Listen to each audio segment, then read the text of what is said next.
Hi, what's up everyone? It's here and it's gorgeous. iPhone 15 Pro.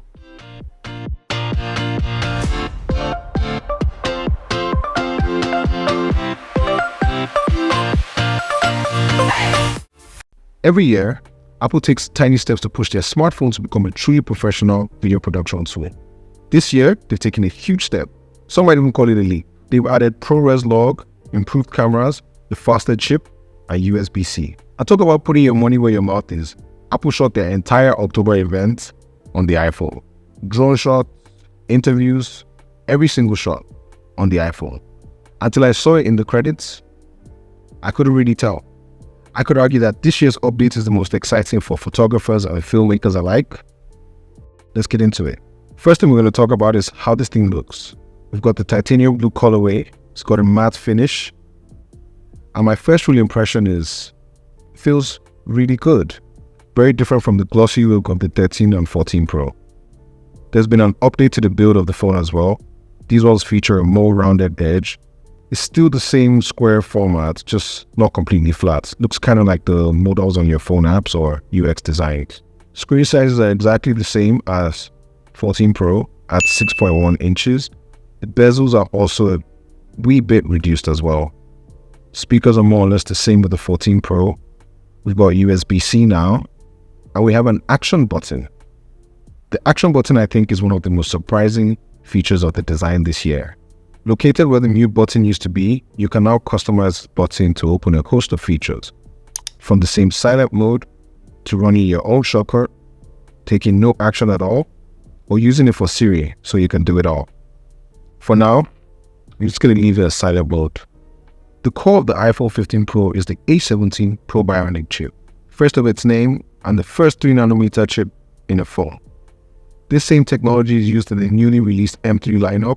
I'm super excited to get my hands on that, so subscribe so you don't miss out on that reveal. The 15's got last year's A16 chip that was previously in the 14 Pro. I wonder if there's going to be an A17 without the Pro in next year's lineup. I'd be a bit surprised if they give a non-Pro phone a Pro chip. But let me know what you think. Anyway, back to performance. This new chip is fast. It goes 35 trillion operations per second with 16 cores. Now, I'm not sure what exactly that means, but 35 trillion anything feels pretty fast. This is evident in the smooth gameplay of graphically tasking games. At the September event, Apple emphasized that the Pro models could play console-quality games with specific mentions of titles like Resident Evil 4.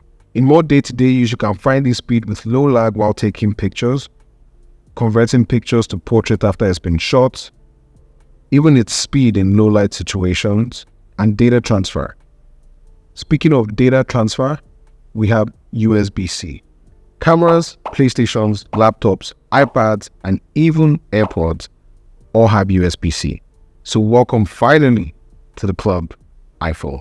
You can now charge your iPhone with other devices. You can also charge other devices with your new iPhone. So thank you, Apple and the EU. Very welcome update. The cable that comes with the iPhone transfers data at much slower speeds. So for heavier file transfers, it could be worth it to purchase a more appropriate cable. Most SSDs come with a faster cable. I'll drop a gear list in the descriptions. Now my favorite part, the cameras. In regular photo mode, we've got 4 zoom choices available: 0.5x, 1x, 2x, and 3x. When you hit the 1x, you can switch between 24, 28, and 35mm focal length.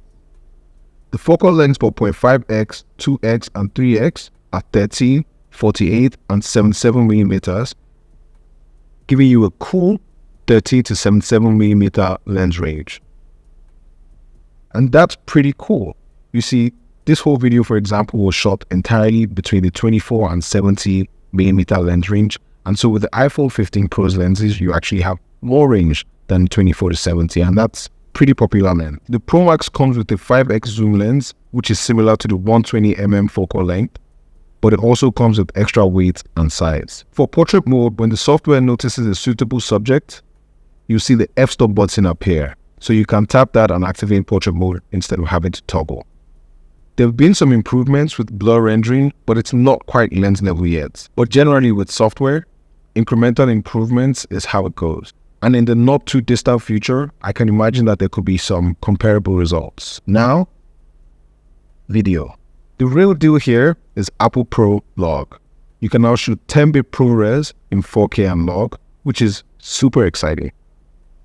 If you don't do any post-production at all, you might not need it. But with pro software like DaVinci Resolve or even CapCut, you'd be able to create color grading magic. So let me nerd on a bit here. When you think about films, you're mostly thinking cinematography, lighting, visual effects, maybe even music. But not a lot of thought is often given to the color or color grading. And that's a whole field. There's people that are professional colorists, the people that care about how emotion is driven from color. And so for Apple to have decided to put that in their new phone, I think that's really considerate and really cool. And for me, that's my top feature. Apple mentions that shooting in log for just 1 minute at 4K takes up a whopping 6 gig.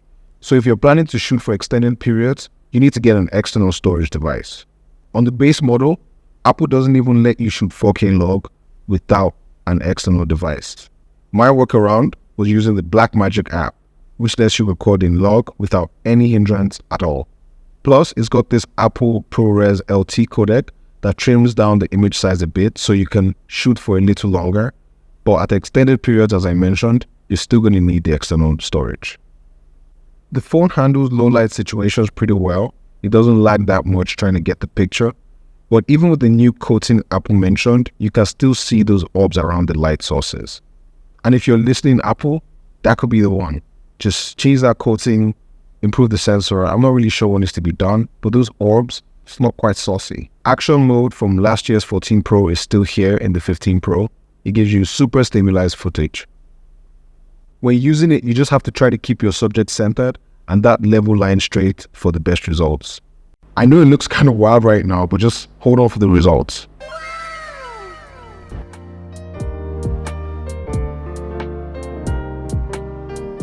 So, should you upgrade?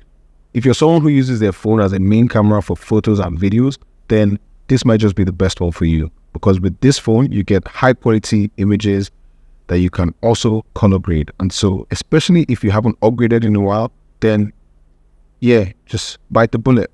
But if you have a dedicated camera and maybe you have one of the newer iPhones, then you can really just hold on this one. In the newer ones, there's going to be whatever this one has and more stuff. So just wait a bit, man. It's coming. I can see it. I feel it.